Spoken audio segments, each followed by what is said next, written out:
Can you tell me a story? Sure. Once upon a time, a mom needed a new car. Was she brave? She was tired, mostly. But she went to Carvana.com and found a great car at a great price. No secret treasure map required. Did she have to fight a dragon? Nope, she bought it 100% online. From her bed, actually. Was it scary? Honey, it was as unscary as car buying could be. Did the car have a sunroof? It did, actually. Okay, good story. Car buying you'll want to tell stories about. Buy your car today on Carvana. Delivery fees may apply. This podcast is part of the Neverland Network, where faith meets video games, movies, and fun. Find more shows like this at neverlandpodcast.com.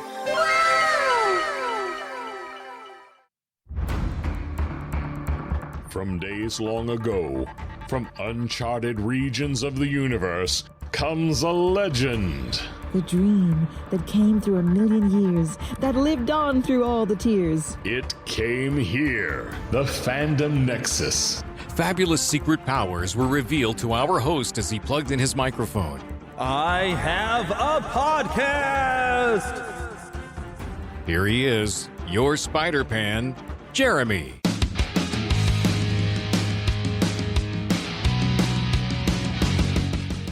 Yes, after a short hiatus, I am back.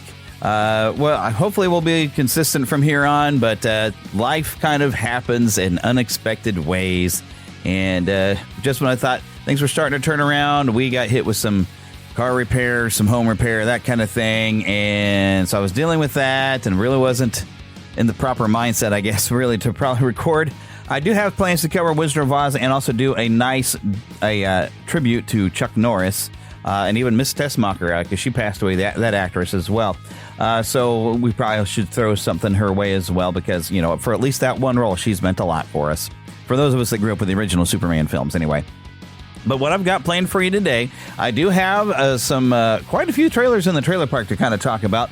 But Planet Comicon in Kansas City was this past weekend. I did do 2 panels with Dan Viets of the ThankYouWaltDisney.org organization, where they're trying to restore Walt Disney's studio here in Kansas City. I did not record the audio of it this time because I've shared audio from that exact same panel previously on the show, and, you know, why rehash it again?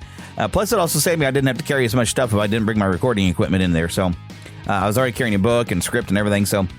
But I did get some audio for you. There was a panel with Sean Ass and Elijah Wood, and I've gotten some audio from that. I've done some editing on it, tried to fix it up so it's a little easier for you to hear.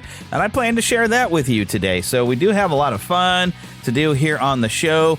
So hopefully you're going to be glad that you downloaded this week, and you'll be coming with us hopefully next week. I'm hoping things are going to get better. I have a little bit of positive news that I'm hoping it's going to be positive news. After being rejected for so many different jobs, I went over to the website for my old place at KQ2 and found that my old position in creative services was open. At least they had where I could put a resume in for it. So I sent a resume and applied there. I also said, you know, it had somebody to email in the new company that owns them. Newspress Gazette or whatever, Newspress Group, I don't know. But I sent a resume to that person as well, because when I texted some of the people, my former coworkers, they said that, yeah, everything's being decided by someone in Columbia. And I figured that must be who it is in Columbia, Missouri. So I've sent resumes over there, and I'm hoping I'm going to find out very soon that I get to come back after a long month. I mean, that's like 5 months ago, pretty much my life kind of got thrown out of whack for 5 months, and I've been just scraping by and crawling my way around, Ubering and substitute teaching and trying to maintain.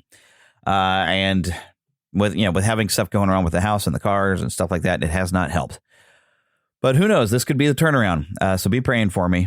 Positive energy, whatever you're doing. I prefer to be praying, honestly myself, but hopefully this is going to turn around. But anyways, I don't want to spend a whole lot of time here. I want to get into the trailer park, but I do. Let's go out to what I've been playing. So my wife got me playing Stardew Valley again because I was watching her play, and I thought, you know what? It's a nice, cozy game. And I sat down and started playing Stardew Valley. I started a new game. I mean, because on the Nintendo Switch, I used some old exploits where you could duplicate things, which they have now fixed that glitch, so that doesn't work anymore. But I've kind of got where I've got so much stuff, and I'm like, it's all crowded, and it takes a lot of time and effort because I basically turned the farm into a complete winery, and it was just too much time to maintain it without having done some of the stuff along the way, like getting the Junimos, the little critters to come and help take care of your farm for you.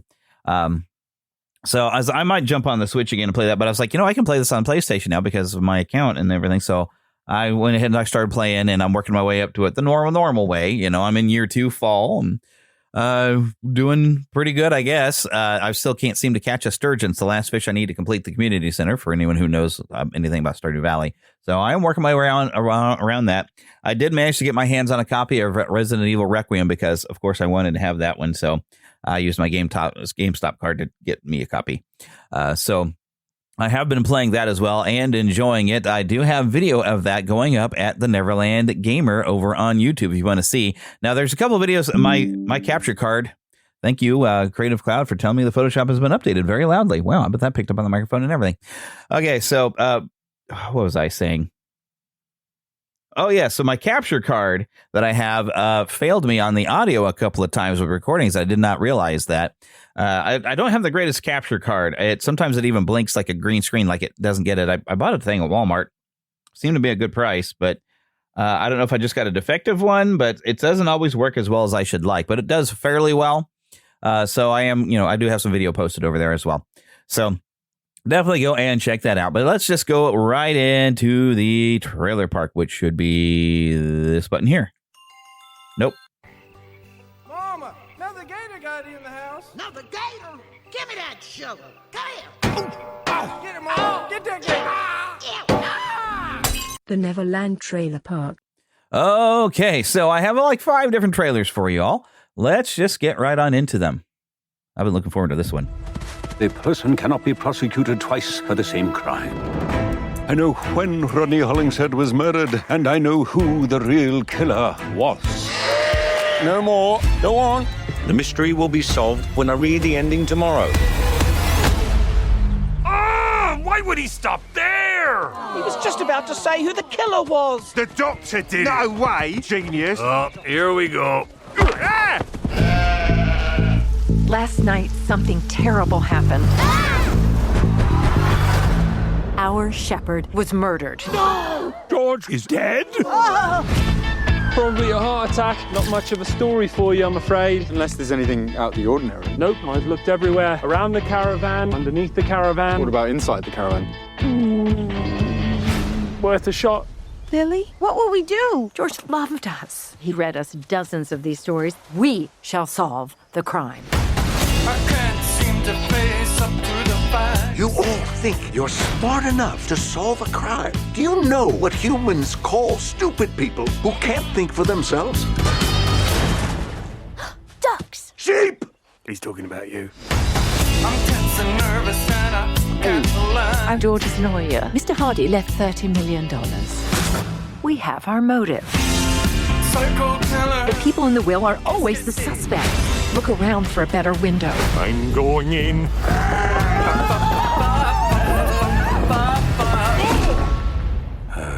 Sheep. What's that neighbor's truck doing here? Are you thinking what I'm thinking? I want to bash it. I want to bash it so bad. Stop! We've been over this. We don't bash things unless there's a legitimate cause for bashing. I'm George's daughter. She was here that night. I have a question. Do you have a boyfriend? Oh. That's a standard question. Everybody follow me! Are we lambs or are we rams? The real world is more complicated than a book. We're not scared. Mappa, what is that? I think it's a road. But what is it made of? Well, not grass, I can tell you that.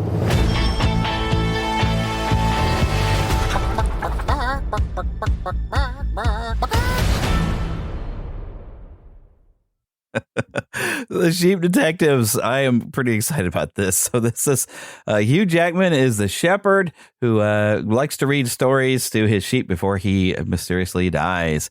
This also has Nicholas Braun, Nicholas Galitzine, Molly Gordon with Hong Shao and Emma Thompson, Julia Louis-Dreyfus, Bryan Cranston, Chris O'Dowd, Regina Hall, Patrick Stewart, Bella Ramsey, and Riz Darby. All in this. It's coming out. They're saying Mother's Day weekend.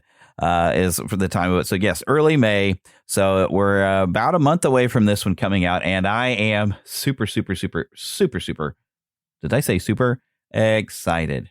Now here's something that I should be more excited about it coming out, but I didn't watch the second part yet. But Dune Part 3, they released a trailer for that too. So let's go ahead and play it real quick. This will be the first time I've watched it.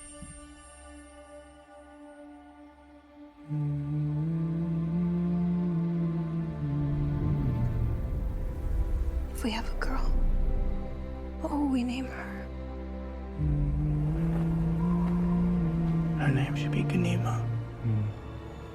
She'll need to be strong, like her mother.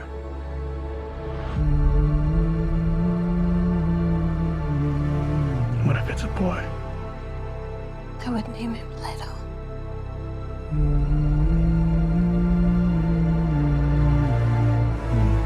So he would have the wisdom of his grandfather.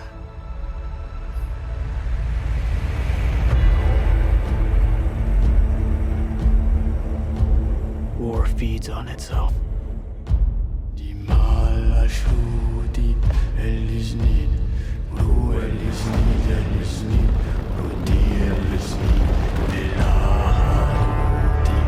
more I fight, the more our enemies fight back.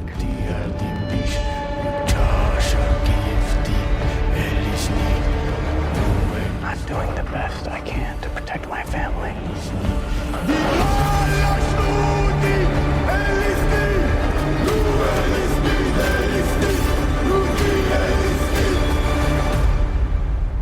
How did Father do it? Your father never started a war.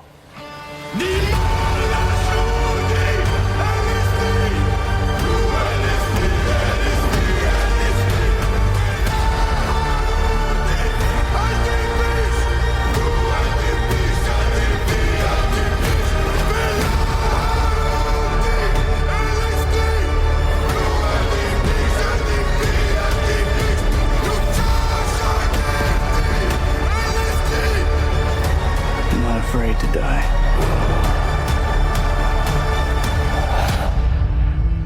But I must not die. Yet.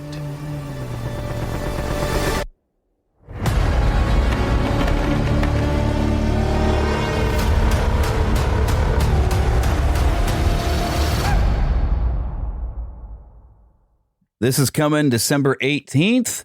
This is the conclusion of the 3 parts. Now, it's been a long time since I went through the book, so I don't recognize any of these events. But of course, this is directed by Denis Villeneuve, written by Villeneuve and Brian K. Vaughan.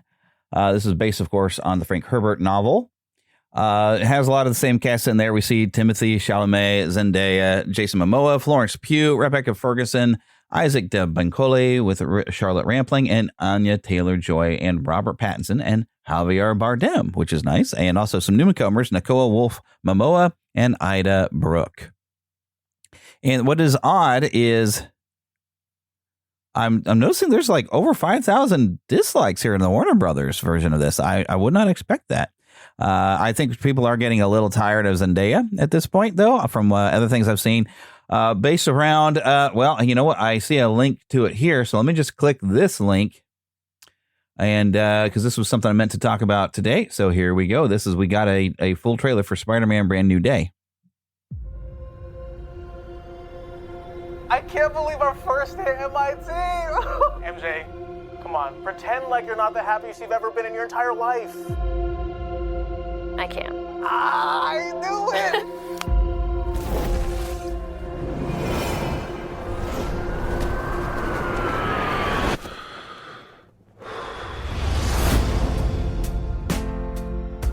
Hi, my name is Peter Parker. You don't remember me, but we used to know each other. Something bad was going to happen, and the only way to stop it was to make everyone forget about me. Because I'm not just Peter Parker. I'm Spider-Man. What the hell, Frank? You just hit me with a van! Quit your whimpering. Suit yourself.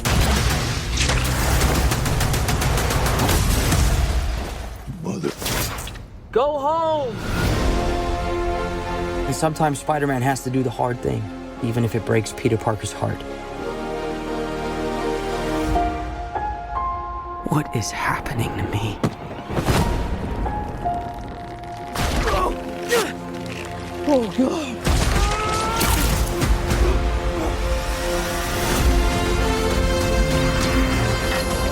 Excuse me, Dr. Banner. I need your help. What did you say your name was? If DNA is mutating, it would be enormously dangerous. Spiders have 3 life cycles. When between cycles, it can leave the spider vulnerable to threats. We are faced with a danger that we can't control. One we can't even see. Stay out of my way. You're losing it, kid. And for those spiders who make it through, it amounts to a kind of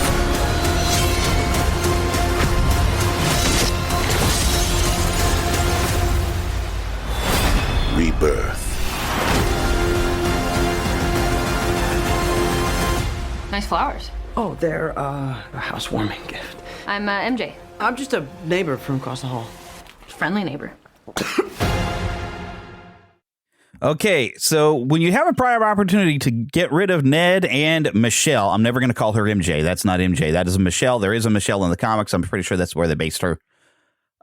They could have gotten rid of them, and they kept them in there. Now, Ned wasn't a bad character. It was kind of fun. He didn't really match Ned Leeds that we know from the comics necessarily, but he was at least fun. Michelle has just kind of been unlikable pretty much from the get-go. She's not even a good match for Peter. It just doesn't even make sense to have this character in here. They could have gotten rid of her. We've had like 5 years. Okay, he can be over it. But yet they're back. And that's the biggest complaint. And I'm not the only one who's made this complaint. I've seen it in multiple places. We could have moved on from that. And that seems to be a primary focus. Well, I don't even know who the major villain is. We get to see Scorpion. It looks like we're seeing the Hand. I mean, I don't know what all is going on. And it's kind of funny. He's fighting the Punisher because the Punisher started out as a Spider-Man villain. So... yeah, I should be more excited about this, but I'm not. There is some stuff I like. I mean, we got to look at what could be Rogue. So, but a lot of this is just why are they back and why are we spending so much time with these people? We could start fresh. We haven't even gotten to see Sadie, from Stranger Things. There's been talk that she could be the real Mary Jane or that she could be Jean Grey in the Marvel Universe. We don't know, and this didn't really tell us. But yeah, I should be excited about this, and I am not. I'll just leave it at that. Okay, there's some stuff I hadn't really thought to get into, but I see it. Marvel's Wolverine gameplay trailer. I have not looked at this. I'm going to take a look at this. I didn't realize we had some gameplay footage of the Wolverine game expected to come in. And it is violent. But of course, it looks like Mega Red. Nice. Been fighting longer than I can remember.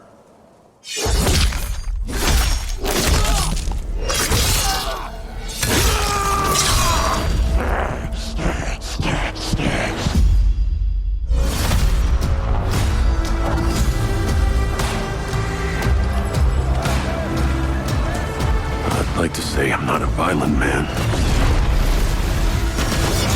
The trouble just has a way of finding me.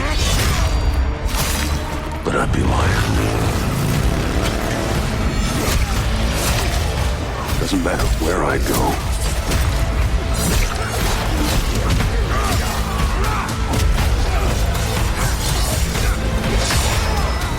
How far I run.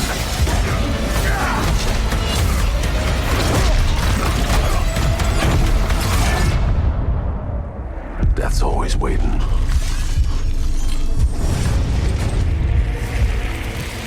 Just not for me.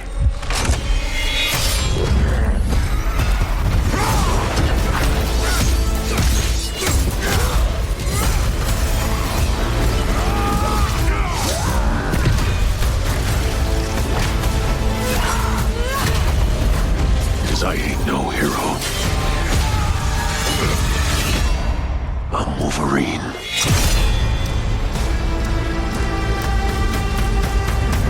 I saw Mystique. Oh, a Sentinel. So this is coming fall of this year. It looks pretty cool.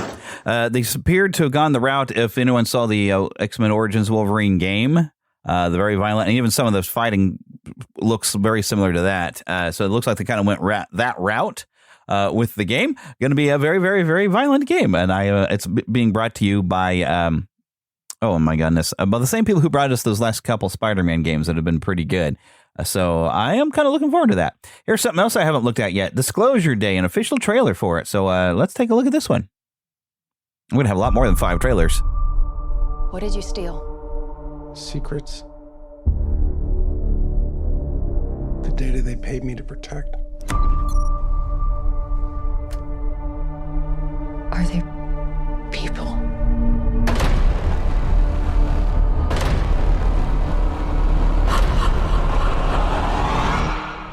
No.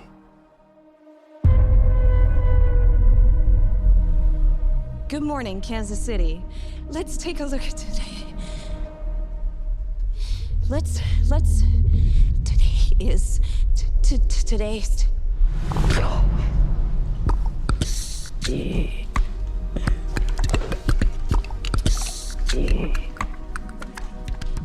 you understand what she's saying? I hear it. It's gibberish. I can't understand it. And I can. What's happening to me? People are starved for the truth. I'm a part of it now. I'm just sorry they made you a part of it too. Hello, Jane. Please. Have a seat.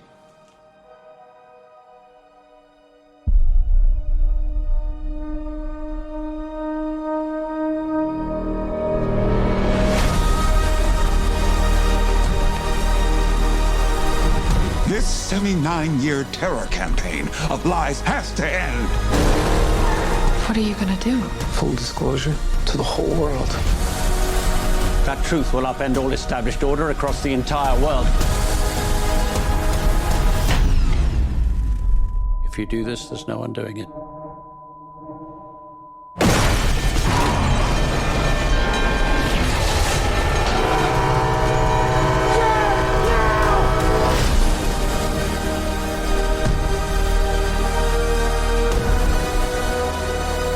Why would they do this? When the time is right, everything will become clear.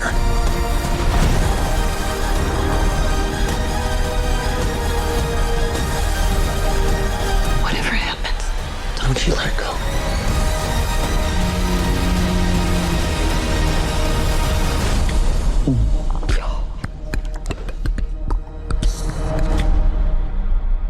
From Steven Spielberg, coming out June 12th. This is Disclosure Day, which, I mean, seriously, we've I don't think this is the first time we've had like a storyline that was basically, yeah, the aliens have been living among us for a very long time, and that seems to be what's going on.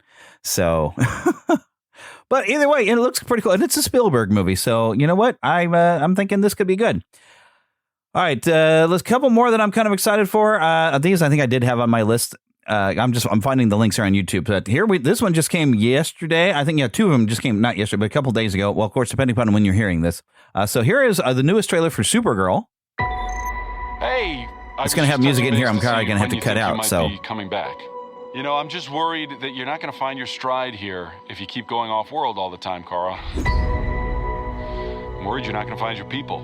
Yeah, well, that's the thing, Clark. I have no people.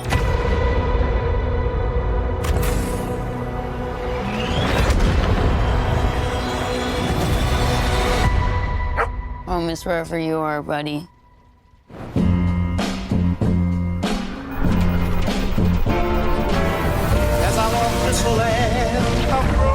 Crypto and I at least had each other. Honestly, I thought we were lucky. But luck, almost by definition, runs out.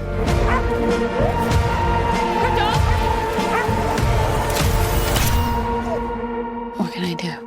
The Brickens carry the antidote on that person. He has 3 days. You cannot give up on me. It's a crime of the Yellow Hills. He murdered my innocent family.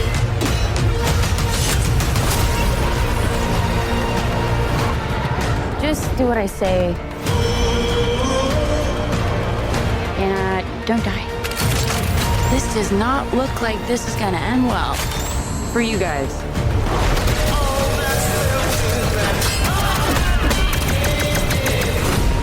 Stop.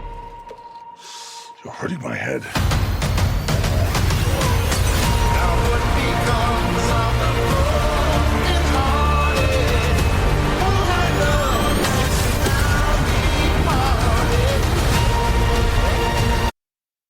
Okay, because they're starting to play a recognizable song, I'm going to go ahead and cut it off here. There's, of course, a lot more. Now, I'm just going to focus on like the movie. There's like comments about a Vanity Fair article that it doesn't make a lot of sense of why they start talking about, oh, they're the backlash you're going to get for playing a superhero or something. And then she made a weird comment in the interview. It doesn't really make a lot of sense, but she's getting all the flack. Our lead actress playing Supergirl here, which Millie Alcock. I'm going to stay away from that. I want to look at just the movie itself. Now, this is based off a comic series called Supergirl Woman of Tomorrow, where she's off planet. And this giving us a different take on Supergirl, who's basically going through depression, having seen Krypton destroyed and having lived there and been old enough. And I'm missing a lot of dialogue that's going on in this trailer. I'm still looking at it. But we did get our first look at Jason Momoa as Lobo, which is pretty exciting.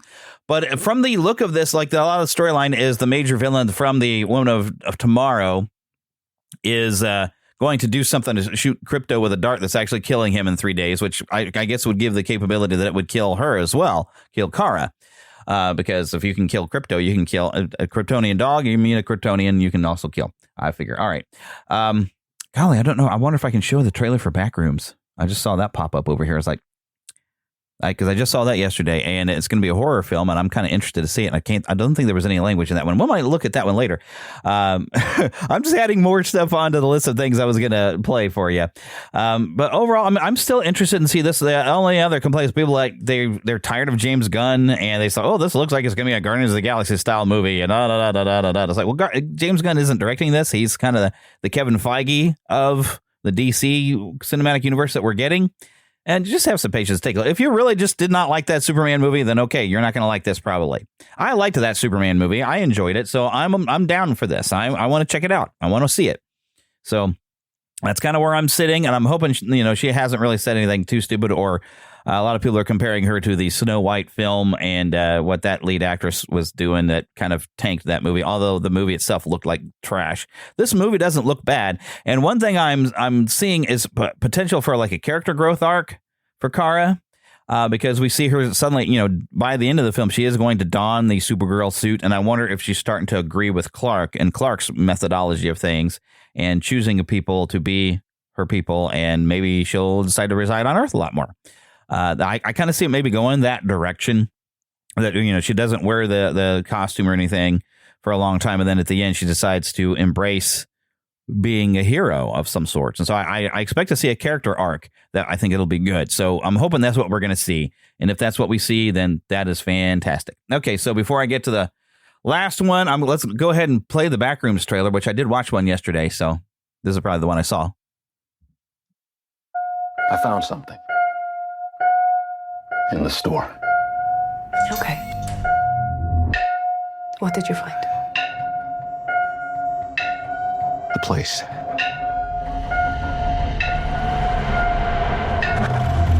I found a place.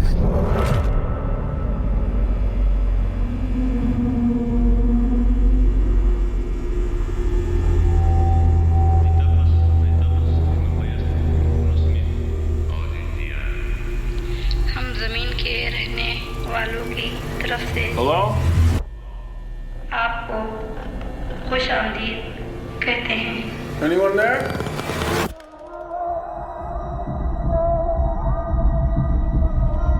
Look, I know how this sounds, but you gotta understand, it's massive in there. I'm not saying I don't believe you. Okay, I'm gonna come back here with proof. All right, you feel me? Yes. Follow my lead. Clark, what is this? That's what I'm trying to figure out. I've been here every night since I found the place, and I still barely scratched the surface. All right, just take it slow.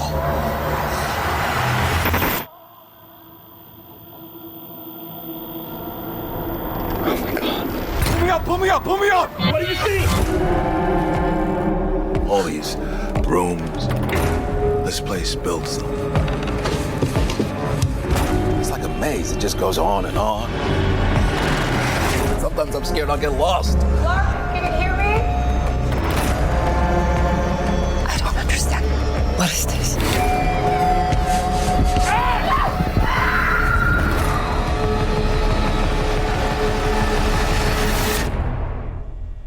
It's beautiful. Am I right? Hello?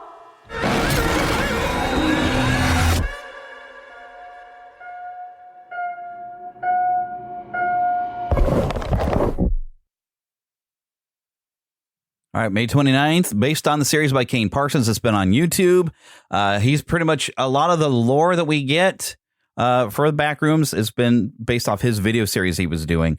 Very creative guy, and so he's getting to take his lore. A24's paid him to make a film based on Backrooms. So I guess somebody managed to license Backrooms, right? When it was just this internet lore for somebody who, I think we discussed this back, was it this October or the previous October, where I went through some of the lore, and we don't even know who did the original. We know where the photo was taken. That has been figured out. But the story, the basic thing that somebody come up with this photo, it's like, oh, if you, heaven forbid, you ever fall in there and God save you because you probably are not getting out and hopefully nothing around there finds you. That kind of thing, And so we've got that kind of feel going on. And I'm sure there's going to be some monsters, some creatures they're going to come across in the back rooms. But what is this going to be PG-13? Is it going to be an R? I don't know at this point.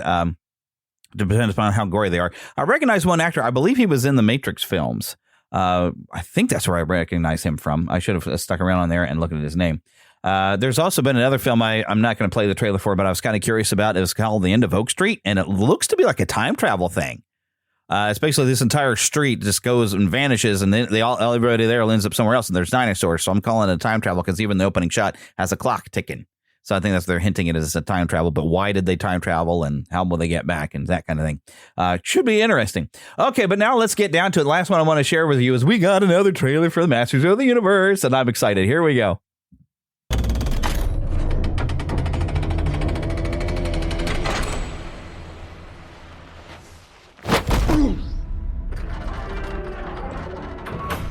I know most of you don't remember me.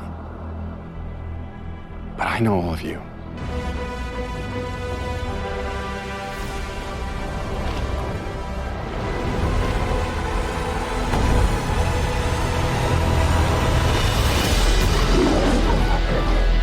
Even though I was stuck light years away on Earth,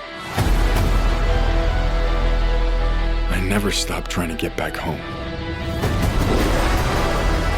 Everything changed since you left. It's all gone. Skeletor took my family.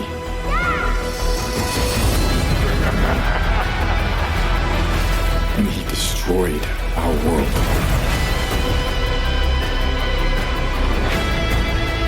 It's all my fault.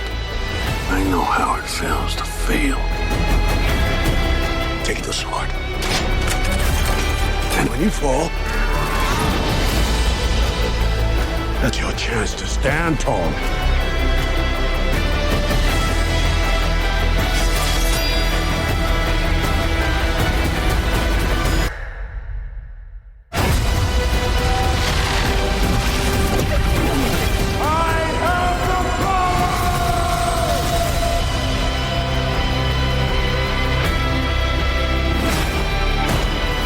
The universe shall quake in my shadow. This is my home. I'm gonna fight for it. But I can't do it without you. Somebody wants to brawl. I need every man, woman, or whatever that is.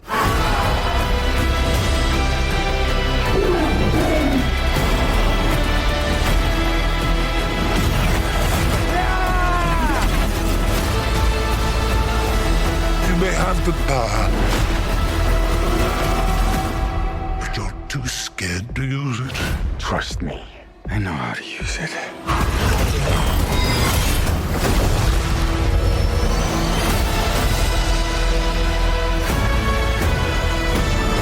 You tell everyone that you're from another planet. It just makes you sound a little very crazy. June 5th. And did you all hear what I heard? Yes, the Filmation music. The Filmation music being used in this. I did have on the list at some point I was going to play some audio for the Mall series, but I feel like I've done enough on that. I'm not going to unfortunately be able to watch the Mall series because I don't have my Disney Plus account reactivated yet. So let's take a quick break, and we'll come back and hear from Sean S. and Elijah Wood at Planet Comicon, Kansas City.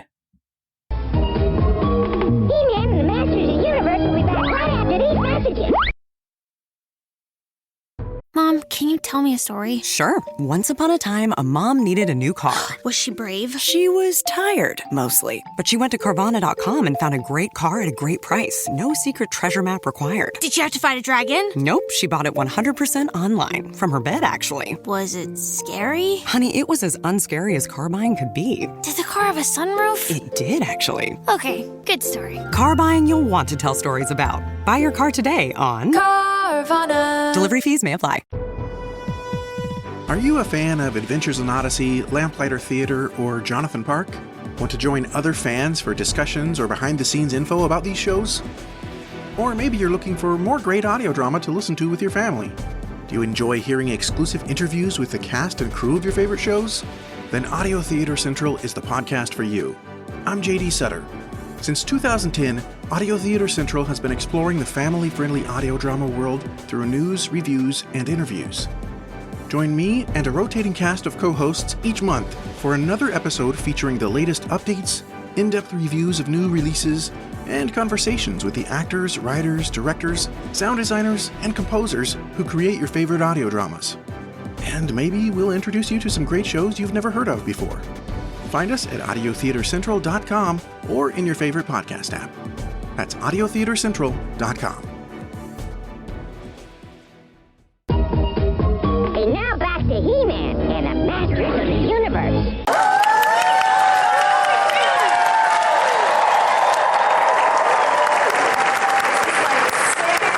This is incredible. Are you guys having a good weekend so far? I don't know if we're ready for this. I'm so excited. All right, before we do get things underway, we do have a microphone that's located in the audience. I believe they're jumping up and down. So look for the person in red jumping up and down with like the lightsaber things over there. They're going to help you get in line for your questions. Just for time, since there's so many of y'all, one question per person, all right? Is that good? So fairness? All right, perfect. So, I say we're ready to bring them out. What do you guys think?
So a hotel you've been in a lot of times if you live in Los Angeles. Yeah. I just remember.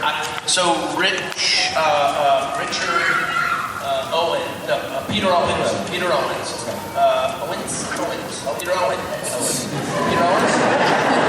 Peter, who was designed all of the. He did the hair design for Lord of the Rings. I mean, he got an Oscar for it, right? Peter King and Peter. Yeah. So we went up there, and it was for a fitting. So it was in a hotel room, so we didn't know what that was about. Basically, he just put. Now you've done it a million times, but he put plastic on your head and put the rubber bands around it, and he kind of sketched something. Yeah. And I remember thinking, like, do I want to wear like a wig? Like, I don't know why would I want to wear a wig? And he said, he sketched out a silhouette of a hobbit and the hobbits. Like, this is what it looked like, and we want you all to look like you're part of the same thing. And he drew the hair, and all of a sudden I was like, I want to have that hair. and I just remember leaving the room with him and thinking like, oh my God, like this is actually, the level of creativity with this is different than I've ever seen before. Like, this guy is a genius. I'm just meeting him. Hi, nice to meet you. He's a genius. And then I come downstairs. Hello. Oh, that's better. Good morning. So I walk out in this kind of state of awe into the lobby, and here comes, and I'm 29, and here comes 19. Hey! I'm like, hey! And I go, are you ready for this? He goes, yeah!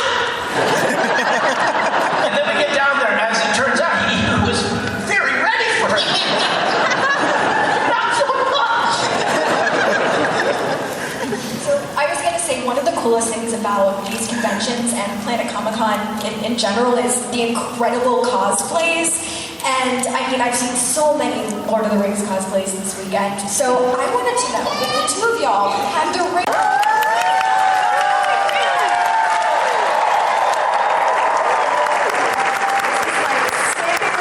This is incredible. Are you guys having a good weekend so far?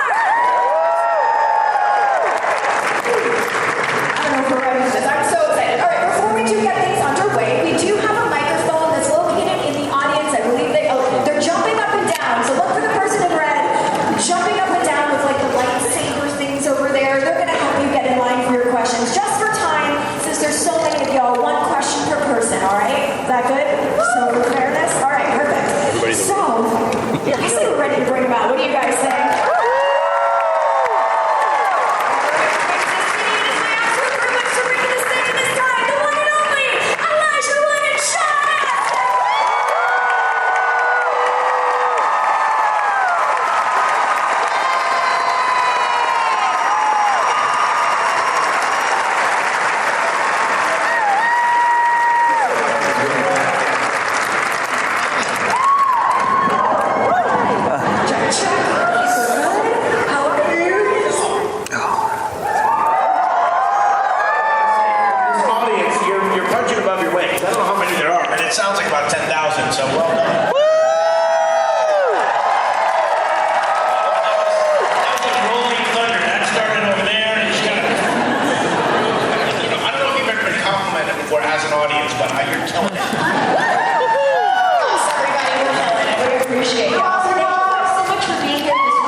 Traveled all over the world together since doing these films, and obviously the two of you guys had one of the greatest friendships in cinematic history.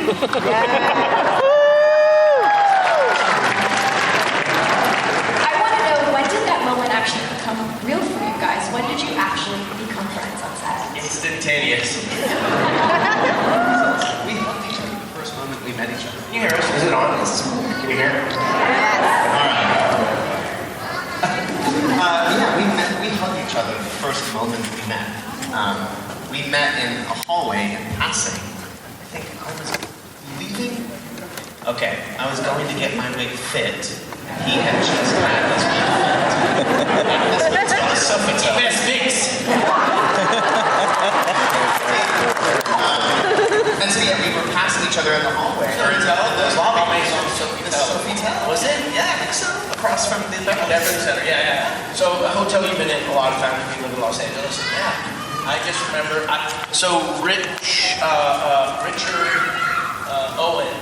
Peter Owens. Peter Owens.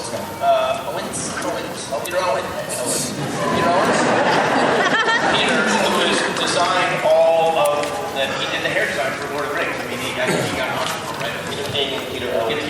Yeah. So we went up there, and it was for a fitting. So it was in a hotel room, so we didn't know what that was about. Basically, he just put, now you've done it a million times, but he put plastic on your head and put the rubber bands around it, and he kind of sketched something. Yeah. And I remember thinking, like, do I want to wear like a wig? Like, I don't know why would I want to wear a wig? And he said, he sketched out a silhouette of a hobbit and the hobbits. Like, this is what they look like, and we want you all to look like you're part of the same thing. And he drew the hair, and all of a sudden I was like, I want to have that hair. and I just remember leaving the room with him and thinking like, oh my God, like this is actually, the level of creativity with this is different than I've ever seen before. Like, this guy is a genius. I'm just meeting him, hi, nice to meet you. He's a genius. And then when I come downstairs, hello, oh, that's better. Good morning. So I walk out in this kind of state of awe into the lobby, and here comes, and I'm 29, and here comes 19. Hey! I'm like, hey! And I go, are you ready for this? He goes, yeah! And then we get down there, as it turns out, he was very ready for it. Not so much! So I was going to say, one of the coolest things about these conventions and Planet Comicon in general is the incredible cosplays. And I mean, I've seen so many Lord of the Rings cosplays this weekend. So I wanted to know, if the two of y'all had the rare day off and you guys got to attend a convention, what would you guys cosplay as? It's a totally unfair thing to do, because when I see all these incredible costumes, I think I could never do that. I would never have thought to put some of the ideas together that people put together and build them and everything else. And someone's like, oh, sorry, I just put this together. You're like, that's all right, I've had 50 years, I couldn't do that. So now you're asking a question that requires very little imagination, and I still feel totally ill-equipped. Like, what would you, I saw once someone wore the shower costume from the Karate Kid. And I was like, that's awesome. Yeah, that's like deep cut, man. Costume in a movie. That's cosplay. Anyway, it's just great. Well, there's kind of gender fluidity in costumes. Is that a way to describe that? Yeah. Correct. So I don't know, like, what kind of elf I would make. Probably not a great one. I guess I was thinking of female elf at that moment as opposed to no. I don't know. I don't think I would want to wear one of those things that, like, it's like something you'd have to put in the trunk. Something that would take 3 people to assemble. Or something, perhaps. I don't know, but fandoms, like Star Wars is my jam. A legitimate experience today. Okay, I had a legitimate experience today. And it has to do with expectation. If you're not expecting something and something happens, you're like, whoa, this is what happened to me. So I walk out and I see R2-D2 and C-3PO, right? I was this close to going up and getting a photo with them. Well, I just went back and I was like, hey, 3PO, and he goes, hey, Sean. I was like, whoa.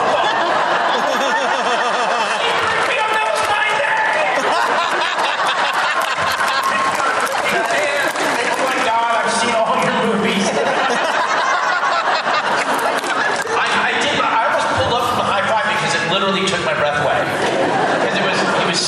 they said hi, Sean, they did. I was like, I don't know, I believed it for a second. I still believe it.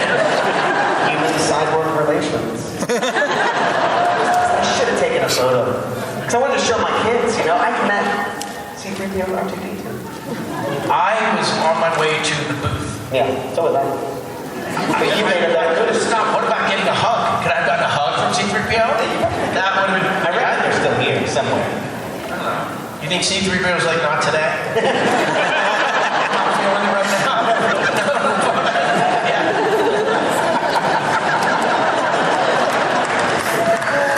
Maybe I could have bought him. They're droids. You can acquire a droid. I could have tasted him or something and then... Nothing but reverence for R2.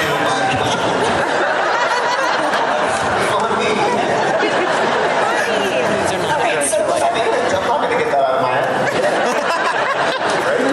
Before we get to questions from y'all, I wanted to know, so Sean, we obviously saw Sam serve 7 consecutive terms as mayor of the Shire, and now in the real world, you are president of SAG-AFTRA.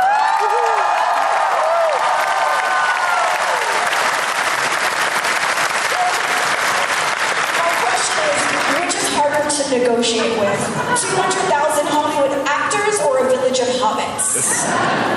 Which is harder to negotiate with, the actors or the hobbits?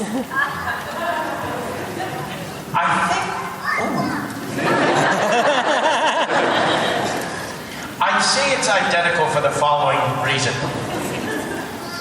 Hobbits and actors, they gotta do what they want to do. You're trying to instruct, you sort of have to encourage, lay little breadcrumbs for things that can work out. I can't imagine Samwise Gamgee in any of the type of committee meetings that I've been. The way it works in the union setting, as with most, I'm sure, volunteer settings or whatever, with us it's more. Everything's more. We have like 99 national committees or more, and every single one is populated with at least 17, maybe up to 30 people, and everybody, you have to get your name on the list to speak, and then depending on what the thing is, you go for a minute or two, and then the next person. So if you're not a patient person, it's really hard.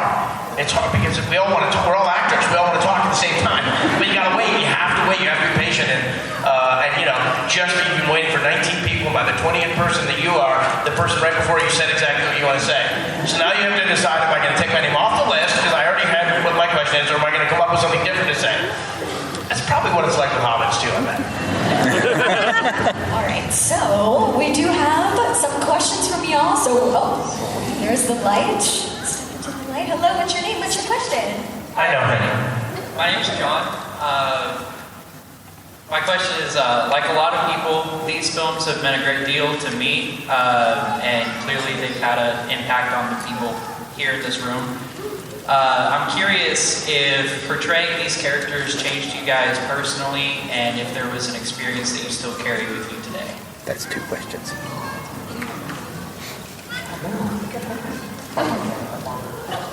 Sorry, you're very famous on the helicopter camera. Totally profoundly changed and affected by the experience of living in New Zealand, of making some of the best friends of our lives, family, really. I mean, look, I was 18 when I went to New Zealand. I was 22 when all was finished at the end of the 4-year journey. So, incredibly profound growing experience for me. New Zealand will always hold a special place in our hearts. I mean, it was just unlike any experience before or since.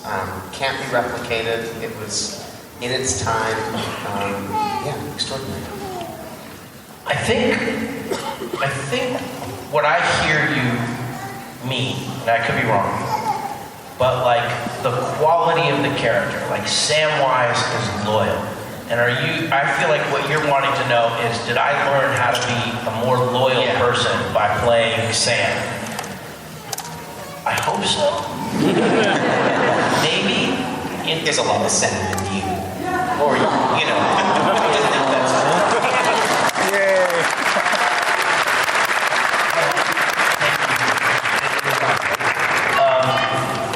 There's a lot of Frodo. They all know it. You know, you sort of, with films and television shows, depending on what they are, they can really, you know, reveal you to yourself, reveal you to the audience. You know, I've done a lot of different characters, many of which people don't know. And where I played all different kinds of, I played villains, you know, I played things, you know, characters that are the opposite of Sam. They haven't necessarily connected with a wide audience or something.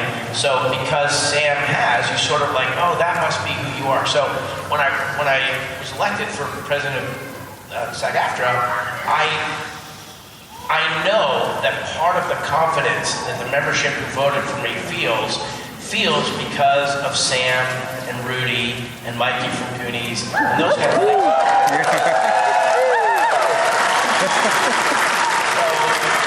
So what I want to say is I would love to use the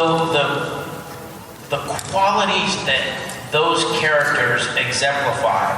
I'd like to try and, you know, honor those with my actions and with who I am. But that's not, you know, Sam is a literary character that is flawless. You know, he's like a perfect literary character. Sean, flawed. Thank you so much, guys. Great answer. Thank you. Hello.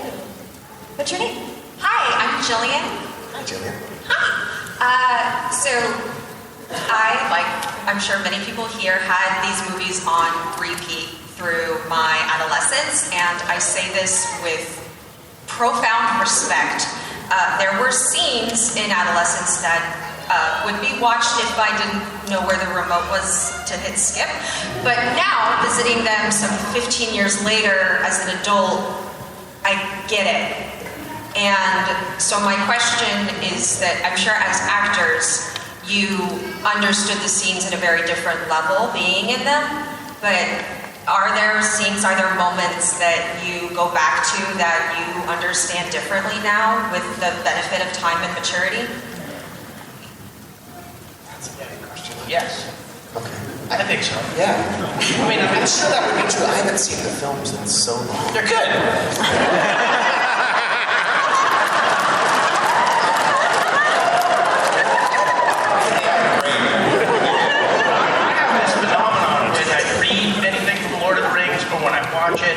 I'm constantly thinking that I didn't remember that.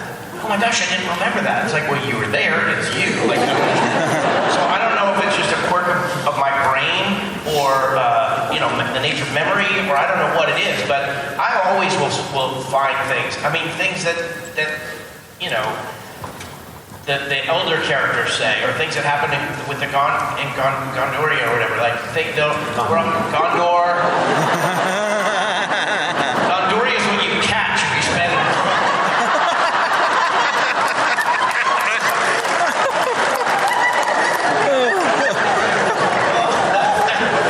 No, but like I definitely will find myself applying it to my life differently. Like, oh my God, I didn't think of that. You know, like I was. So that would be true of me too. It's just been so long since I've seen it. You don't remember the last time you watched it? It's time to watch it again. It's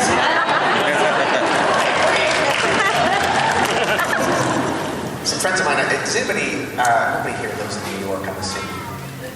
I spent good time there. Well, listen. In New York, there's a great cinema called the Metro Cinema that's started by the same guy, Tim League, who started the Alamo Drafthouse. And at the Metro, it's in Chelsea. There's a number of screens there, and the concept's totally different. Like you can rent out the individual screening room, and then but you rent out an individual screening room, and you can choose the movie you want to watch. But it's properly screened for you, like an actual movie theater. And they're doing the trilogy with a full feast, which has been done at the Alamo. Like other theaters have done it, but it just looks awesome. And that want to go see yesterday was awesome. Which the menu? Oh yeah. Oh, the Denny's menu. Yeah. from The Hobbit. The meals that were designed. Middle Earth meals, yeah, right, mutton and whatever, yeah. It's pretty awesome. I was like, I'm hungry now. Oh, that's something I did not need to evolve. Or my understanding of food is the same now. Sorry, sir, we're cannibalizing your time. No problem, bro. Raph, what are you doing on the stage, bro?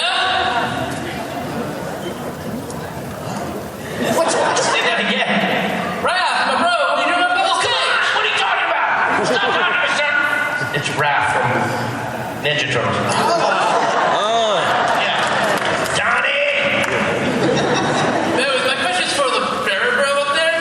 If you were any of like our friends or enemies, who do you think you'd be, bro? Who does he think he could be? Yeah, which one of our friends or enemies do you think you'd be? Like, which Ninja Turtles character do you think you'd be in the bearer bro? Which character in Turtles? What do I think Elijah would be? Bearer bro. Oh, yeah, bearer bro. Plot twist. AC. I would want to be one of the turtles. You are one of the turtles. You'd be Leo, probably. Yes. So. Yeah.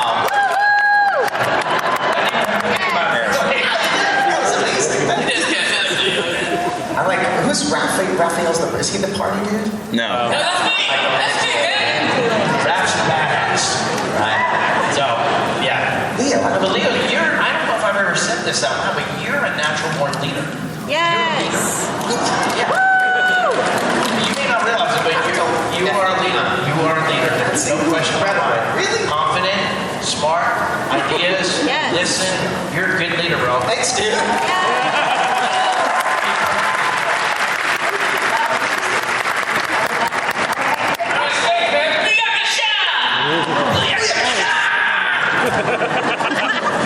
For those of you who don't know the Ninja Turtles, it's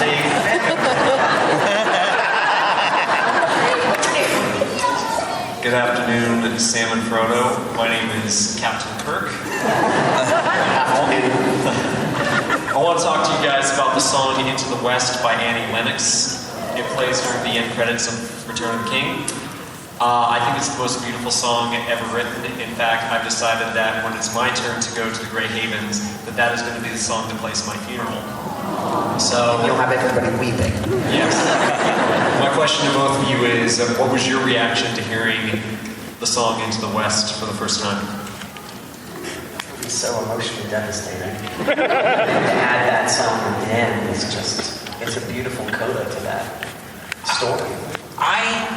I would happen to be at Peter Jackson and Fran Walsh's house. Well, I don't know exactly, but what was being talked about was using Annie Lennox and that song together. And the way they were talking about her was like casting. Like, oh, wouldn't she be incredible? And they were thinking through it. So when I finally saw the movie and experienced her singing, I had this feeling of their triumph of finding her. Yeah. That's so cool. Just think that, like, they could have chosen, by the Return of the King, they could have had anyone on planet Earth do anything they want. It was like they were so brilliant, and and it was already so beloved. Yeah, and the fit is just so perfect. And I watched them have that moment. Amazing. I watched the creators of the film have that moment, and I just thought that's really special. Because for her, I'm sure she was so honored to do it. Right? I haven't really heard her talk about it, but I'm sure she was like, this is an opportunity of a lifetime. So you just see, creativity is such a ephemeral, fleeting, accidental thing. Think of all the things that could have gone into it. So it wasn't her, but it was, and it was them, and it was that part at that moment in time, and like, pretty special. Expressing. I had a front row seat. I got to see these people doing something that was transcendent, that was luminescent, that was, eternal. It's an eternal gift, that song in that. Absolutely. But yeah, so and I got to see it. That's what it felt like. It's like a backstage pass. Yeah. That's so cool. Thank you very much. Potatoes.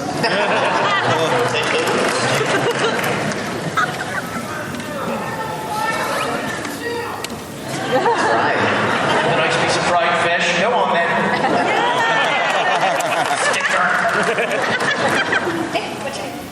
Hello, my name is Alex, and I just have to apologize in advance, Mr. Wood, but my favorite Hobbit from the story was always Samwise.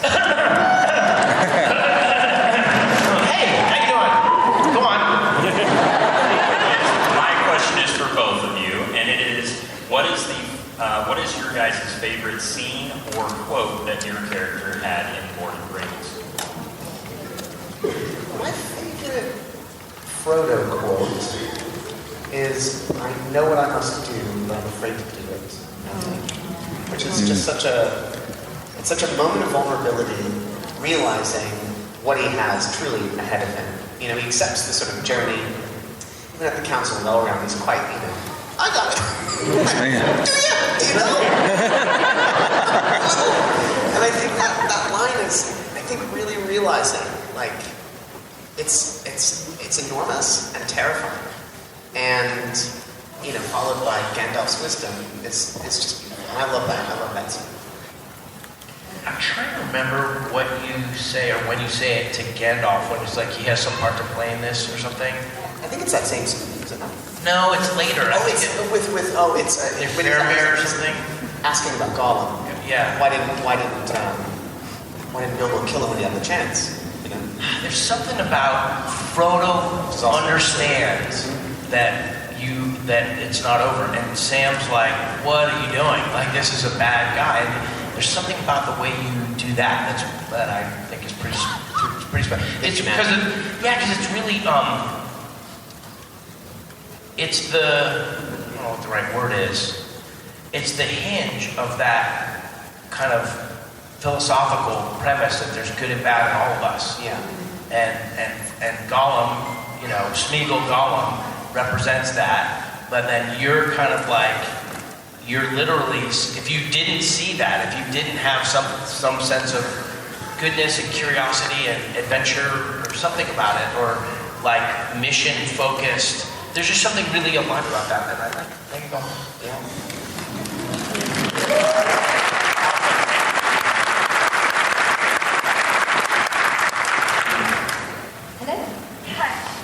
I'm Raven. My question is, what was the funniest moment on set while you were filming?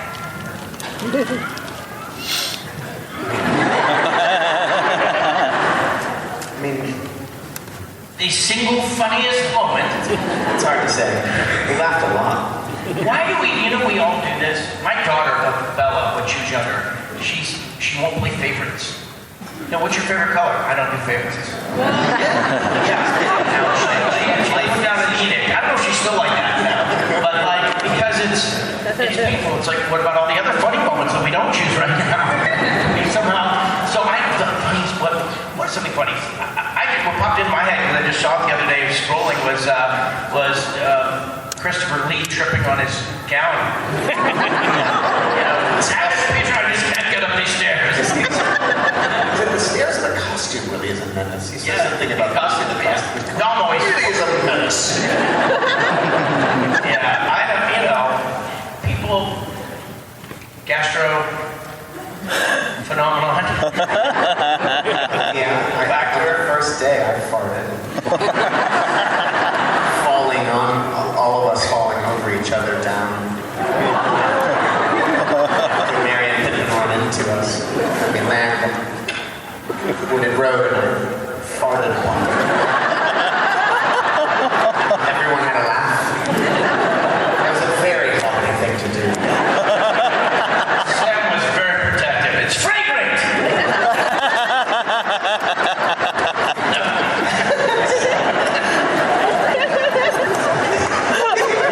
What it is about city fountains, man. It's a little crazy out here. I haven't seen a single fountain. I'm disappointed. I saw a book of them. Did you? Go to the plaza. Hello, Sam. Hello. So my name's Anthony. I've never seen Lord of the Rings.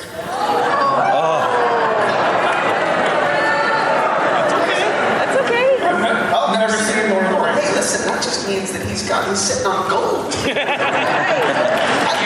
love when people tell me they've not seen something, because it means that they get to see it for the first time. It's awesome. Yeah, I'll watch it sometime. So I got a question not about that, not about wigs, but it is about a movie you're involved in, Elijah. Is there plans to do a sequel to The Greasy Strangler? It says one person. Yeah. Yay! They want to know what the answer is. Listen, that film is so great. I love that movie. That's awesome. And if you've never seen it, prepare yourselves. It's really quite an experience. There's no plan, but I would certainly sign up for that. Yeah, I'd watch it sometime. But yeah, Jim Hosting's an amazing filmmaker.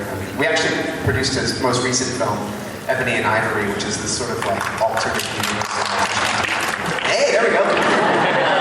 Imagined meeting of Paul McCartney and Stevie Wonder on the Mall of Kintyre, and it was so bizarre and so funny and weird. I highly recommend it.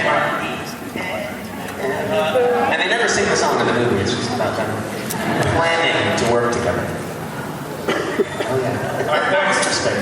I remember my brother-in-law Matt. You remember Matt? Yeah, of course. Yeah. So we came back for Christmas break. So we filmed almost 2 years, and we had 2 weeks off. And we went back to Marcus. It was for 2000. Y2K. Really nervous. And I was able to take with me, like, I think a VHS or a disc or something of a 5-minute sizzle reel of the trilogy while we were still filming. You would have seen it, but it would have been like something they showed at Show West, theater exhibitors, or something. And it was gold and don't show anyone, and it was finished effects, and it was like awesome. So I put it on. I get home and I show my brother-in-law. I'm like, hey, check this out. This is what I'm doing, because you're gone for years. People are like, are you in the military? Like, what's that? So I put it on and he watches it, and it's what the world would come to see. It's incredible world and the Balrog and the ring and all this cool stuff. And I turned off afterwards and I look at him like, what do you think? And he said, I don't usually go in for wizards and all that, but it looks pretty good. What you made me think of. That's amazing. Thank you. Hi, my name is Amani, and the question is for Elijah. In regards to the Maniac remake, what was your favorite or least favorite part of filming a point of view film? It's really enjoyable, actually, the process. It's really funny, because when I was initially cast, they cast me on the premise that it would only be a couple of days of on-set work, thinking that I wouldn't be there for all of the off-camera work. And it was a discovery that I was like, no, I think I need to be there, like, every day, even though I'm not in frame. And ultimately, I think they even realized it's a much more intimate process than simply like casting an actor to only be in the sort of shots where the camera sees the character. And so it ended up being this really incredible process of like working with the DP. We would block every scene traditionally. So with me as the actor with the other actors, and then the DP would then figure out how to insert the camera into all of the places that we traditionally blocked, and then finding ways to insert hands. And I even had a double so that if I couldn't reach on one side, the double could use his left hand on that side. So things like that. And it ended up being this sort of dance in a way every day of just figuring out, because nothing was sort of pre-blocked, so we were just kind of figuring it out as we were going, and it was really fun and creative. So yeah, it was sort of a character made in 3 parts in a way. It was like all of the POV bits, and then there's the bits where you sort of see him in like third person. And then there's going into the studio after and re-recording all of the dialogue where the character I could breathe life into moments where there wasn't enough presence. And I really, found it really enjoyable, really fun. Awesome. Thank you so much. Thanks.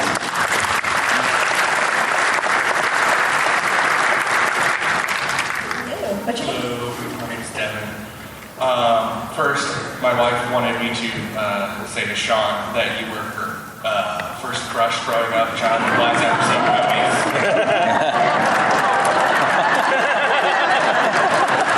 Thank you. Secondly, I love the behind-the-scenes stuff. I wanted to hear from you guys, what is some of your, not necessarily favorite, but some highlighted moments that you guys, when filming the trilogy, used forced perspective? Perspective is such a wonderful old tool. My favorite, I think, example of its use in the film is Frodo and Gandalf at the kitchen table in Bag End, because that actually employed a motion control camera. So anytime the camera moved, the table would move to maintain the perspective line, which is so rad and nerdy. And so they were able to actually incorporate a camera movement whilst keeping the forced perspective right. And I just thought that was like wizardry. It's really interesting, but like as we went along, I think they used less and less of that technique. They had lots of other ways of doing things, making props that are super big, so when we're holding it, our hands look small, or hiring doubles, photo doubles who were 3 feet tall, or lots of stuff like that. But the actual forced perspective thing, where you're here looking that way and I'm here looking that way. You started to realize that if you put the camera really close to somebody and you're on the knees, and a person's looking down, it's the eye line that's really selling it, and your shoulder is big in frame, just as big in frame as it would be if you were. So there was a lot of actually mostly practical. Yeah. So, and then once they got the overlay situation where they would film a scene with people walking, and then we'd come in and they'd have the camera back and they'd show you on the monitor, and then you'd go walk and you'd know that you fit into that picture. But that's not forced perspective, that's like CG technology. Yeah, they would send us to a blue screen unit. Yeah. And those were motion controlled shots where they would shoot something with a motion control camera. The thing about motion control is that it can be fixed. So like you do a camera move and then it's locked, so that you can literally repeat that camera move exactly the same way because the machine itself remembers, right? So like for a shot where we need to be in frame with them, either walking or standing, and a camera moves, they've locked that, so then when we go to the blue screen unit, that camera is doing the exact same thing against the blue screen, and effectively what he's describing is almost like physical ADR. ADR is additional dialogue. When in a movie, if there's like a sound issue, you have to re-record your dialogue, and then you're doing it to picture. It was sort of like that for the blue screen. So imagine you're on a mountain, and they have a dolly with a little crane on it, and you're walking down a hill, and the dolly and the crane are matching here like this, and then it turns, and you move on. Those movements were captured in the computer. Now you go 6 months later onto a soundstage somewhere, or with Rick Forrest, and they set up a dolly track, and they do the measurements of what the dolly's relationship to the ground is, the height or something, and then they plug in the map, the compute, the memory of what it does. But now you set it further away from the green screen, and when you do it, you're fitting into its pattern, like you were saying, and then in that sense, in a weird way, it does kind of get to be a little forced perspective, because say the track's doing this, and I'm looking up there, but I know when I'm looking at the monitor, the character's looking up at Gandalf. So I don't know if that's forced perspective, because it's something. I like doing this all day long. I just walk around. You get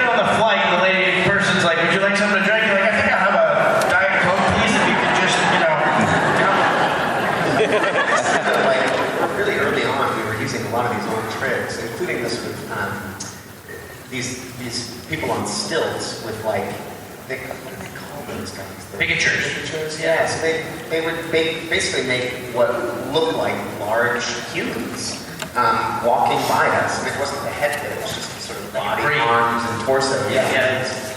And they did that maybe twice. And then we never ended up using it again. There's a couple of shots in the film that you can see it's really effective, but I think they realized like this isn't going to be effective long term. And it ended up just getting every melt off. Kneeling down? And then, as our journey carries on, there was less of it for me, because we were just for each other and home. So we were our right scale for each other. And so there wasn't a whole lot of scale stuff as we get further and further away from the fellowship. Thank you. Yeah. In The Hobbit, they were not able to use force perspective, famously, because they shot 3D, and 3D ruins the ability for force perspective. You can't, because of the third dimension, because I think they love the fact that it was shot in 3D. I don't know what that sound meant just now. but yeah, they found that that didn't work because of the 3D stops the ability for that to make sense for it to work. All right, we got a few minutes left. We'll try to get through as many questions as we can. What's your name? Zim Infinancia at your service. And I just wanted to congratulate Sean again on the president of SAG-AFTRA. What are your guys' favorite activities to do with the union or in the community?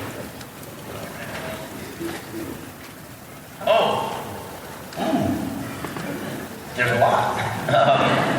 The favorite activities to do within the community. I mean, the union offers a lot of services. We have conservatories, National Conservatory, LA Conservatory does a lot. The New York Conservatory does a lot. The foundation, the SAG Foundation, which is its own SAG-AFTRA Foundation, it's a separate entity, but we're all in the same space, and they offer all kinds of classes and technique building and self-tape studios and stuff like that. When you're in leadership in the union, there's lots of town hall type meetings, lots of board meetings, committee meetings, and then things happen. Like when the fires happened, there were different gatherings that would be put on. There's a whole world about the union that most members, I don't think, even have any sense exists, and all you have to do is lean in just a little bit, and you start to find and discover it.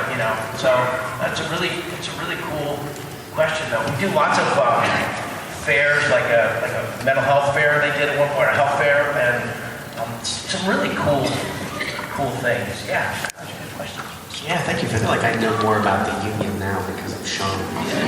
It's really amazing, because Sean, before he was president, was also, you were on the negotiating committee and very deeply involved in SAG.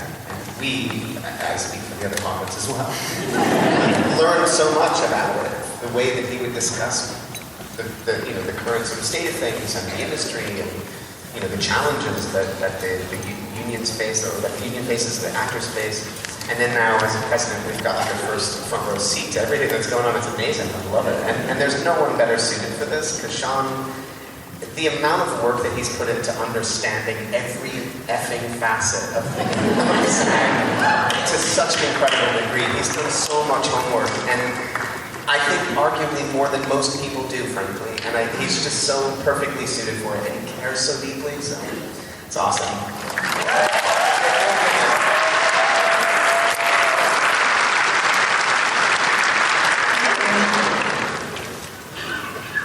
There's something about that very complimentary exchange that is worth noting in the Lord of the Rings culture, where things are about.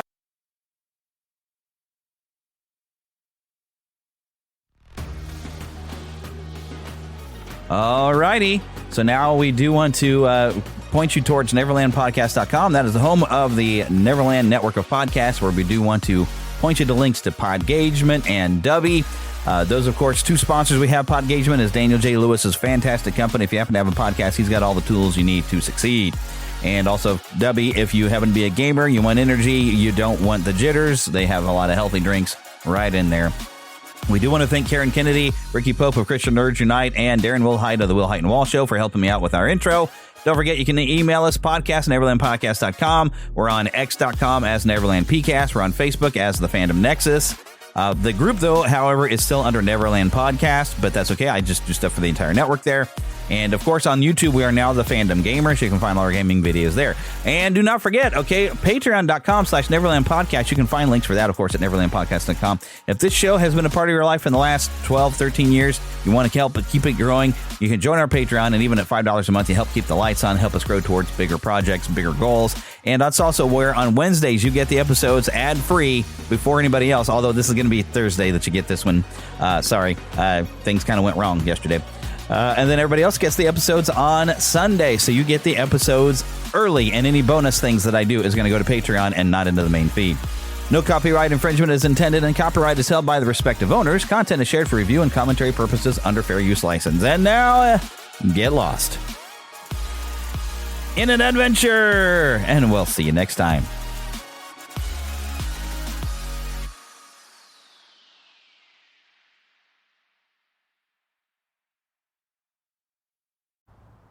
Hey, sweetie, your mother showed me this Carvana thing for selling the car. I'm gonna give it a try. Wish me luck. Me again. I put in the license plate. It gave me an offer. Unbelievable. Okay, I accepted the offer. They're picking it up Tuesday from the driveway. I haven't even left my chair. It's done. The car's gone. I'm holding a check. Anyway, Carvana, give it a whirl. Love ya. So good, you'll want to leave a voicemail about it. Sell your car today on Carvana. Pickup fees may apply.